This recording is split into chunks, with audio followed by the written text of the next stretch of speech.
Secret এই মশলা দিয়ে দেশি হাঁস রান্না করলে পরিবারের সবাই আপনার প্রশংসা করতে বাধ্য। হ্যালো এভরিওয়ান, আসসালামু আলাইকুম। আজ আপনাদের সাথে শেয়ার করব আমার বানানো একটা মশলা দিয়ে দেশি হাঁসের রেসিপি। তো প্রথমেই দেখতে পাচ্ছেন কড়াইতে আমি তেল দিয়ে দিলাম পরিমাণ মতো, আর এখানে 2 কাপ পেঁয়াজ দিয়ে দিলাম। তো পেঁয়াজটা তেলে আমি একটু ভেজে নেব। ভেজে নরম হয়ে আসার পরে আমি এখানে গোটা গরম মশলাগুলো দিয়ে দেবো। দিয়ে দিলাম 4 টুকরা দারচিনি আর 2টো তেজপাতা। দিয়ে পেঁয়াজটা আমি তেলে ভাজবো। তো এবার দিয়ে দিলাম এলাচ এবং লবঙ্গ। এখানে আমি 8টা এলাচ একটু থেতো করে দিয়েছি।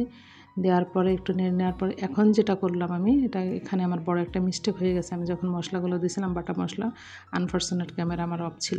তো এখানে আমি 3 টেবিল চামচ আদা বাটা, 3 টেবিল চামচ রসুন বাটা, 2 চামচ উঁচু করে মরিচের গুঁড়ো এবং পরিমাণ মতো হলুদ, লবণ পরিমাণ মতো দিয়ে আমি মশলাটা ভালো করে কষিয়ে নিয়েছি।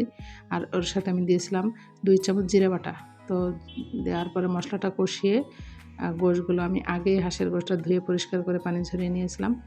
তারপর এখন তো দেখতেই পেলেন আপনারা যে আমি মশলার ভিতরে গোশ দিয়ে কষাচ্ছি। তো এইভাবে আমি নেড়ে চেড়ে পানি দেবো না, প্রথমে নেড়ে চেড়ে কষাবো। গোশ থেকে পানি বের হয়ে আসবে আস্তে আস্তে। এই যে দেখুন পানি কিন্তু বের হয়ে আসা শুরু করেছে। তো কোনো প্রকারে আমি পানি দেব না। পানি না দিয়ে এভাবে ঢাকনা দিয়ে বারবার ঢাকনা খুলে আমি এটাকে প্রায় 1 ঘন্টার মতো কষিয়ে নেব। আর আপনারা মশলাটা দিবেন 1 পিস হাঁস, মানে একটা হাঁসে 1 টেবিল চামচ করে মশলা, বাটা মশলা দিলেই এনাফ। তো আমি সেই পরিমাণ মতোই দিছি। যেহেতু আমি বারবার বলতেছি, কারণ আমি মশলাগুলো যখন দিছিলাম তখন হচ্ছে আমার ক্যামেরাটা অফ ছিল।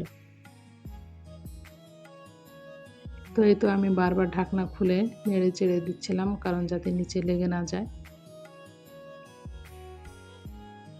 আর মশলাগুলো দেখেন একবারে পারফেক্ট। 3টা হাঁসের পরিমাণ মতোই আমি 3 টেবিল চামচ করে মশলা দিছি।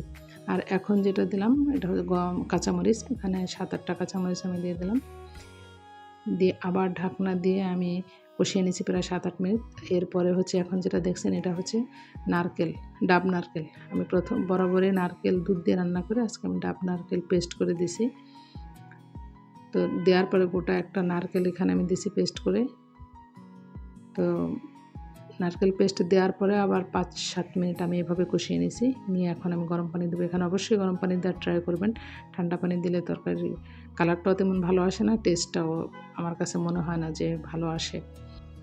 তো আমি এখানে 1.5 কাপ গরম পানি দিয়ে ঢাকনা দিয়ে ঢেকে 5 থেকে 7 মিনিট আবার জ্বালিয়ে নেব। আর এবার আমি একটা মশলা দেবো। সেই মশলা হচ্ছে এখানে পেঁয়াজ, 1 চামচ পেঁয়াজ, 1 চামচ রসুন, হাফ চামচ হচ্ছে জিরা বাটা আর 3টা এলাচ তেলে ভেজে আমি বেটে দিয়েছি।